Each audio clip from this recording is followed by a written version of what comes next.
Welcome back guys to another one of my Marvel's Agents of S.H.I.E.L.D. videos. However though, this is not strictly an Agents of S.H.I.E.L.D. video. This is more like an MCU and Agents of S.H.I.E.L.D. video, because over here I'm gonna be talking the many timelines within the Marvel Cinematic Universe, including Agents of S.H.I.E.L.D. Or let's call it the Marvel Cinematic Multiverse in this case, because yeah, it's no longer just a universe, it is a multiverse as of the end of Endgame and as of the end of Marvel's Agents of S.H.I.E.L.D. Now before I get started over here, I want to say that the Agents of S.H.I.E.L.D. content is not over with yet. There's going to be a little bit more Agents of S.H.I.E.L.D. content. Like, I've got planned this new series of videos, I've got that old series I was working on, you know, all the Easter eggs and the foreshadowing on the past seasons, the ones I didn't get to review on this channel. So yeah, I'm going to be doing all of that, I'm going to be bringing you all of those videos, so stay tuned for all of those.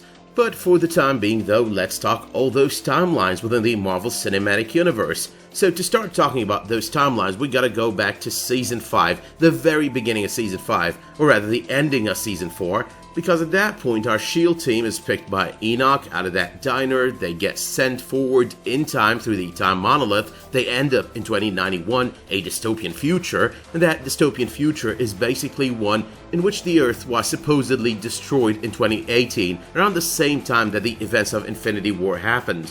Now, because we know that the Earth never got shattered in the mainstream Marvel Cinematic Universe timeline, you know, the one in which Infinity War and then Endgame happened, we know that our number one timeline is the mainstream timeline of the Marvel Cinematic Universe. Our number two, the first of the created timelines besides the Marvel Cinematic Universe mainstream timeline, is the one in which the Earth got shattered. Which brings us to timeline number 3. Timeline number 3 is all about what happened at the end of Season 5.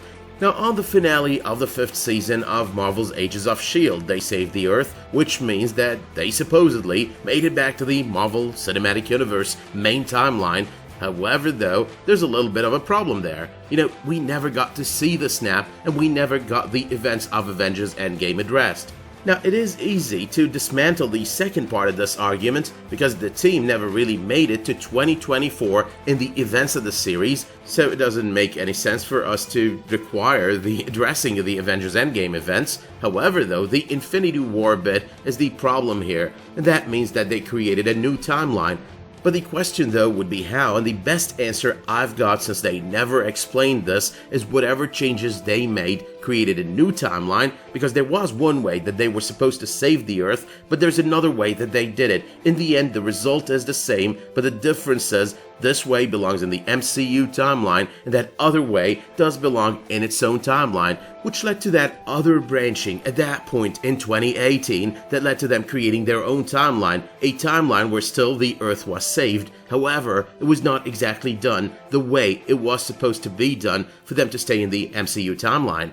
Now that means that the events of the last 20 minutes or so of the finale of Season 5, the events of the entirety of Season 6, and the events of the ending of Season 7, you know, once they made it back from that old timeline created specifically for Season 7, all of these do happen in their very own third timeline. Which brings us to the fourth timeline. I'm talking about the timelines here in the order in which we became privy to those timelines. So I'm going to be talking Endgame next, and then around the end of this video, I'm going to be circling back to the events of Agents of S.H.I.E.L.D. because I believe the 7th season of the series created multiple timelines, not just the one. I'm going to talk about that in a moment though. Okay, let's focus on Endgame. So on Endgame, multiple timelines were actually created. So we've got the first timeline branching, the moment that Loki made his escape from his captors from the Avengers on Avengers Endgame. Now this one creates a severe deviation in the events of the Avengers, creates a severe deviation in all the events related to the Thanos attack on Infinity War, like everything from that moment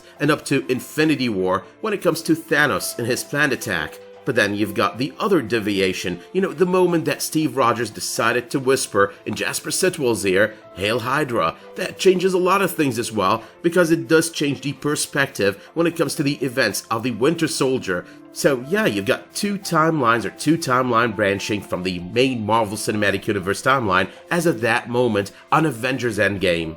Now that leaves us with 2 more timeline branchings on Avengers Endgame, possibly 3 by the way, and I'm saying possibly because there is a controversy around the 3rd one. You know, the writers say one thing, the directors say another thing. That's the one where Steve Rogers stays in the 40s with Peggy Carter, you know, lives with her, the happily ever after bit for Steve Rogers. We're gonna talk about that at the very end because that's the last of the 3 deviations. Now, in order of occurrence, the first one out of these 3 deviations happens to be the one with the no Thanos timeline, the timeline in which Thanos captured Nebula. That's the start of the cataclysmic event that led to this timeline being created, because he would end up using that timeline's version of Nebula in order to bring him back to the future. You see what I did there, you know, back to the future. But yeah, that's where he makes it to the future and ends up in that other timeline, the main timeline, while creating a timeline in which his attack does not happen because he no longer exists. Now that brings us to the next timeline on this list, the timeline in which Tony Stark and Steve Rogers travel to the 70s, the one in which they steal those 2 vials of Pym particles out of Hank Pym's lab. That's pretty much a change to the timeline. The stealing of those 2 vials of Pym particles is a change to the timeline. The conversation that Tony Stark happens to have with his father, that's also a change to the timeline. So yeah, there's your other timeline out of the Marvel Cinematic Universe that's kind of confirmed by the event occurrence in those timelines. But then you've got that one timeline that's not really confirmed because you've got 2 different opinions on it. The opinion of the Russo brothers on one hand is that this is a completely different timeline, a timeline where Steve Rogers made it to the 40s, decided, okay, I'm gonna stay over here, I'm gonna make up for the lost time, and I'm gonna spend the rest of my life with Peggy Carter. So yeah, they consider that a deviation, a branching to the original timeline.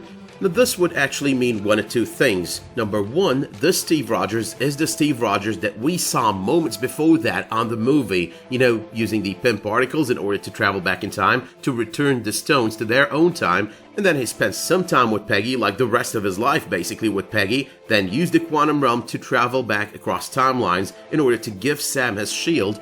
Or number 2, and this one is the one that kind of links both explanations, you know, the directors and the writers. Gonna mention that of the writers in a moment. However though, this is the Captain America that actually lived in this timeline with Peggy Carter happily ever after. But he's not exactly the Captain America that left moments before, you know, in order to return the stones to their rightful places in the timeline.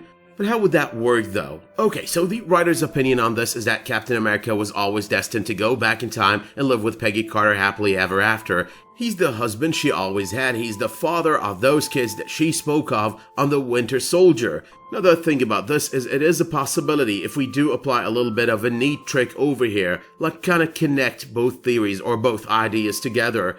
So the fact that we know that there are X number of timelines does not mean that there are other timelines out there. We know about some, but that does not mean these are all the timelines that do exist, which does mean that there is the possibility that there are other timelines created out there.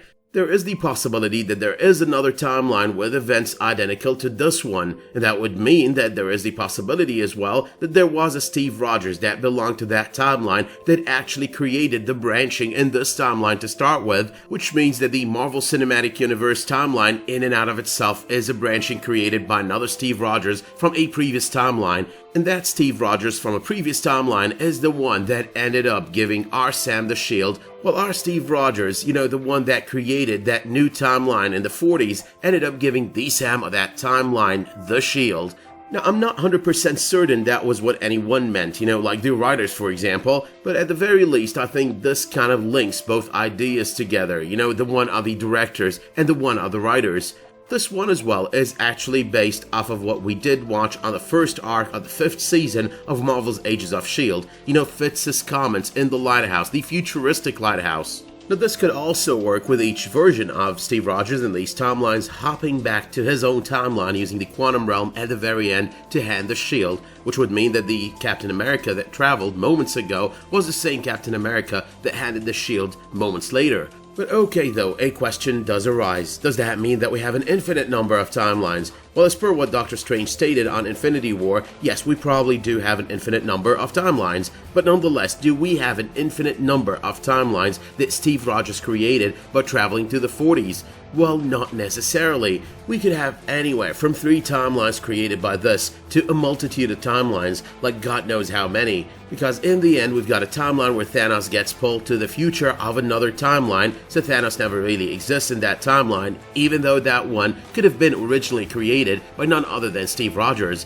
That would also mean that they're not always exactly identical, and that would also mean that they would never have to figure out time travel in that timeline, because of the events of Avengers Endgame. And hence the Avenger version of Steve Rogers in that timeline, the original version of that time, would never find a way to travel back in time and create a new timeline by spending time with Peggy Carter. But that, though, closes the chapter of Avengers Endgame and brings us to a completely different chapter, the chapter of Season 7 of Marvel's Agents of S.H.I.E.L.D. And over here we want to talk about all the changes that have been made on Season 7, creating its own timeline, the one that the team travels from to the original timeline over here being the Season 6 timeline rather than the original MCU timeline. The thing over here, or the problem over here, is you could look at it 2 different ways, completely different ways. So the first way you could look at it, and this is the simpler way, this was one coherent timeline. It's not multiple timelines, it's just one. But then though, you need to start thinking, okay, it is possible that this season was made of multiple timelines. Every time they made a change, be it the Chronicoms or the agents, that pretty much branched a new timeline. Because for one thing, they were all reacting. If you do watch the season, you will realize that every decision that was taken to create a change was because Sybil foresaw something, and that something led her to giving the Chronicoms certain orders in order to do certain things.